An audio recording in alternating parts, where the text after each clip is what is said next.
At the end of the day, I'm doing what feels right for me and chasing down my dream.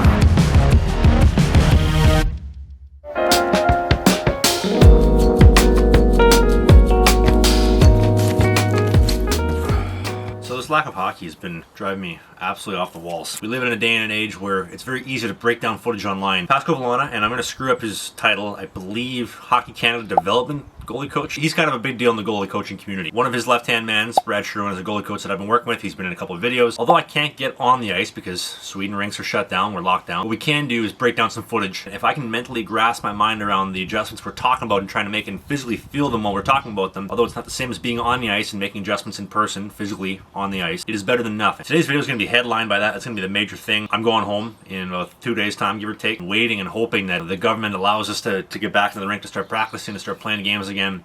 Fuck that. I'm going to save all the explanations and the talking points for that upcoming video because I'd like today's video to be focused specifically on Pascal and the adjustments we want to make, and go to that and then carry on with the regular vlog programming as always, and you bet there'll be a ton of ads throughout the video. So, hey, you want to be a professional hockey player, eh?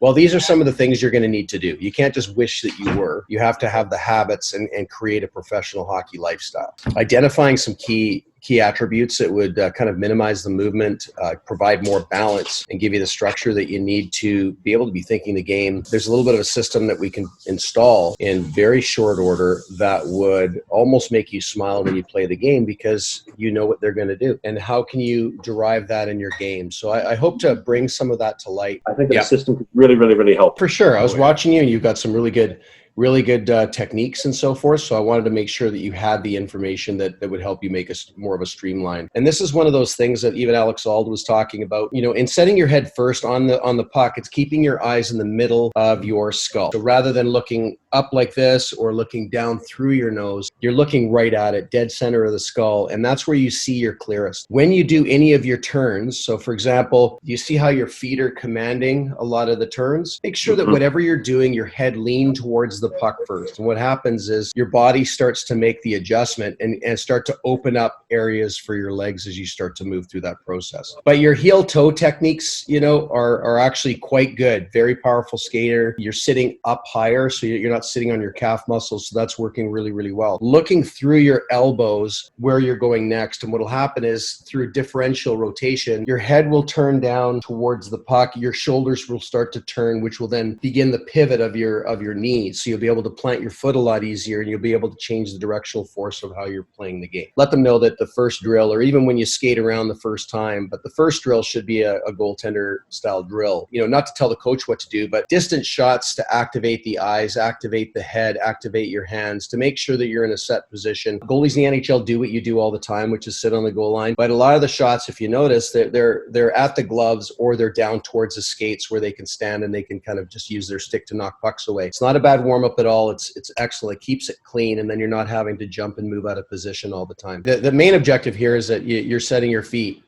And in setting your feet, when you set them wide, it minimizes your lateral movement. So for example, in this scenario here, the guy shoots the puck, but look at how much pressure you're putting on the left center position here. You're kind of leaning away from this side. And this is the most likely side that the puck's going to go to because he wants to create something. You see how that comes down and we're kind of leaning away and it's kind of sitting on that calf muscle. We make a great save, but we made it a little bit harder. We know, Travis, you're going to make the first save. How effective are we at blocking the second shot or putting a shot into play where players are going to have a much easier time? Now it takes 3 Travises to block the hole to the net, not 2. The strength you have is that you're a right-handed catching goalie, and there's very few of you out there that are, that are available, and also that are actually quite good. They always have to go to a goalie school or a private lesson with a coach that's used to shooting against left-handed goalie. The entranceway on this shot is only 1 goalie. So that's why I call it zone 1. And it starts at the hash marks and moves down to the goal line. And I'll show you a diagram later. So all your movement is straight down. The key is that you have to worry about if they shoot off your left side of your body. What's in front of your head? Not much. I mean, my stick, but my blocker is useless. I can't really use it. Why is that? Because I'm sinking back and sitting on my ass. Right. So when you when you sink back and you break what we call the layered stance, one of the things I look at here is that your heel is up on this side and your heel is beautifully flat here and actually low to the ice. This tells me that your leg is nice and flat right to the ice, and you're not having to worry too much about your foot coming up. If this heel is higher than your knee, then your recovery on your left side is going to be really hard to do. You're on your knees. For the people that are going to watch this podcast after, you put a shoebox underneath your feet. What happens? All of your weight slides to your knees. So if you remove the boxes, feet come down to the ice and you're much more stable. You've got the knee and the ankle touching the ice. So now what you have to do is you have to take that habit, that beautifully built habit that you put together. Now you have to crush up the road, grind everything up again, and then you have to repave that road with new habits. And that's the thing that excites me about goaltending, is that we're able to refine ourselves each and every year if we pay attention. So these are all picking things apart, but I'm talking about little adjustments here to maintain how good you are. The framework is already there. Watch the distance of your head throughout the sequence.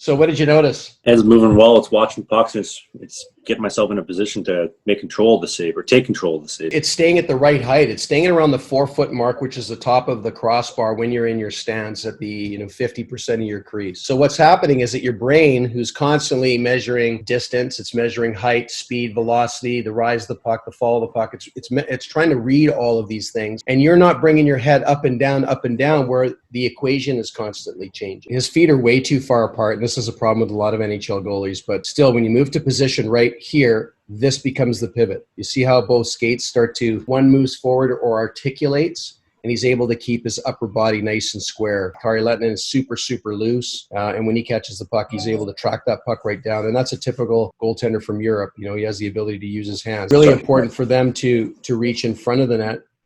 Look at that. So Lehtinen is really good off his post, and he gets to position. He's able to use his hands a little bit more, but still reaching behind him. Do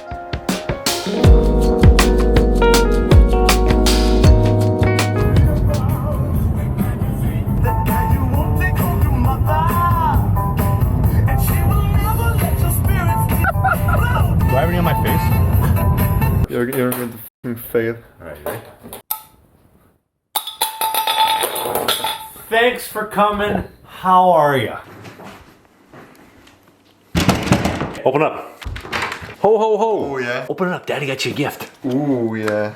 Let's go. A gift that keeps on giving, kid. Your own lawnmower 3.0. Isn't that freaking great? There's like a fucking light in it. Oh, yeah. I know, so you can even do it in So the dark. good. So when you got that late night quickie and you got no lights on, the lawnmower's got a light for you. Ball toner. Keep the boys toned. You get a bag with it? Yeah, that's called the shed. A weed Weed whacker. whacker. Your own weed whacker. Is it for the nose hair? Yeah, you'll be jingling your balls all the way home this holiday season. And you can be just like Shamu by going to the first link in the description at manscaped.com/TravSucks, and you can automatically save yourself 20% when you use the affiliate link in the description. Thanks to the great folks at Manscaped for sponsoring today's video and taking care of my son. Now you're a man. Congrats. Let's go. Proud of you. Thank you. In the middle of shooting thumbnails. I have applied for 15 jobs. None of them came back. I applied to be a mailman. I applied for everything. I applied to work in a chicken factory. I'm concerned with my world because So we're gonna Photoshop me into some form of background and make some thumbnails. Okay. I'm gonna have my helmet on, down. I'm gonna be like, drag help. There we go. Good fucking job, kid. Let's go. Fucking job. So fucking good at this. I think back up as far as you can and zoom all the way in. Okay. Oh yeah, that's gonna be good. There's Reimer pose. Yeah, baby. Yeah.